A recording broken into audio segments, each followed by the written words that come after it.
नमस्कार मित्रांनो, तुमच्या वाहनाच्या आरसीमध्ये मोबाईल नंबर अपडेट नाही का? किंवा जुना मोबाईल नंबर बदलून नवीन नंबर वाहन पोर्टलवर अपडेट करायचा आहे? यासाठी हा व्हिडिओ शेवटपर्यंत नक्की बघा।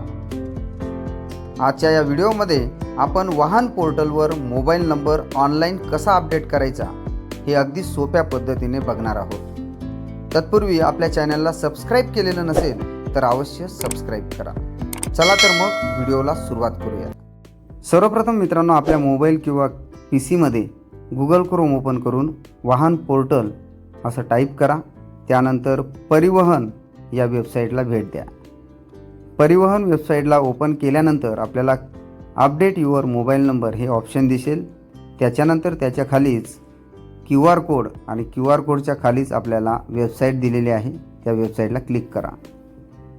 त्यानंतर एक नवीन विंडो ओपन होईल। या विंडोमध्ये दिलेली सर्व माहिती भरा। Vehicles registration number, chassis number, engine number, captcha code टाकून व्हॅलिडेट करा। त्यानंतर आधार कार्ड नंबर टाकायचा आहे आणि आधारवर जे नाव आहे तेच नाव या ठिकाणी टाकायचे आहे आणि मोबाईल नंबर टाका आणि व्हेरीफाय करा। व्हेरीफाय केल्यानंतर आपल्याला या ठिकाणी खालीच OTP साठी ऑप्शन बघायला मिळेल। आय ॲग्रीला टिक करून OTP जनरेट करा। OTP जनरेट केल्यावर आपल्या मोबाईलवर OTP येईल। तो OTP आपल्याला या नवीन विंडोमध्ये टाकायचा आहे आणि व्हॅलिडेट OTP या ऑप्शनला क्लिक करा। यानंतर नवीन विंडो ओपन होईल। यामध्ये आपल्याला photo ID proof, original registration certificate आणि आधार कार्ड किंवा पॅन कार्ड हे डॉक्युमेंट आपल्याला अपलोड करायचे आहेत। अपलोड करताना एक एक डॉक्युमेंट अपलोड करावे। अपलोड झाल्यानंतर व्ह्यू डॉक्युमेंट एकदा चेक करा। त्यानंतर आपल्याला अपलोड झालेले डॉक्युमेंट या ठिकाणी बघायचे आहेत, तर आपण बघू शकता। त्यानंतर आय ॲग्रीला कन्फर्मेशन देऊन ओके करा। नंतर सक्सेसफुलीचा मेसेज आपल्याला दिसेल, फाईल इज अपलोडेड सक्सेसफुली। त्यानंतर आपल्याला खाली एक ऑप्शन दिलेला आहे, प्रोसीड फर्दर, याला क्लिक करा।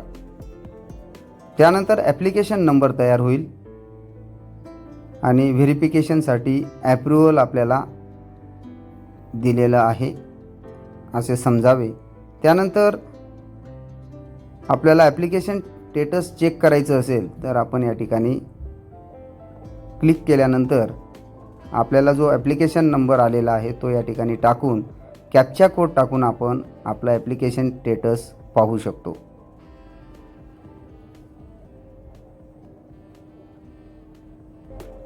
सबमिट केल्यावर आपल्याला खाली इन्फॉर्मेशन दिसेल, अपडेट मोबाईल नंबर आणि ॲप्लिकेशन स्टेटस या ठिकाणी आपल्याला बघायला मिळेल। ॲप्लिकेशन पेंडिंग असेल तर दिसेल, व्हेरीफाय झालं असेल तर दिसेल। या पद्धतीने आपण आपला मोबाईल नंबर अतिशय सोप्या पद्धतीने RCवर अपडेट करू शकतो, नवीन मोबाईल नंबर टाकू शकतो। तर मित्रांनो, व्हिडिओ कसा वाटला कमेंट करून नक्की सांगा। जर आमच्या चॅनलला सबस्क्राईब केलेलं नसेल तर अवश्य सबस्क्राईब करा। असेच इन्फॉर्मेटिव्ह व्हिडिओ आपल्याला नेहमी मिळत राहतील। भेटूया अशाच नवीन व्हिडिओमध्ये। तोपर्यंत धन्यवाद। जय हिंद, जय महाराष्ट्र।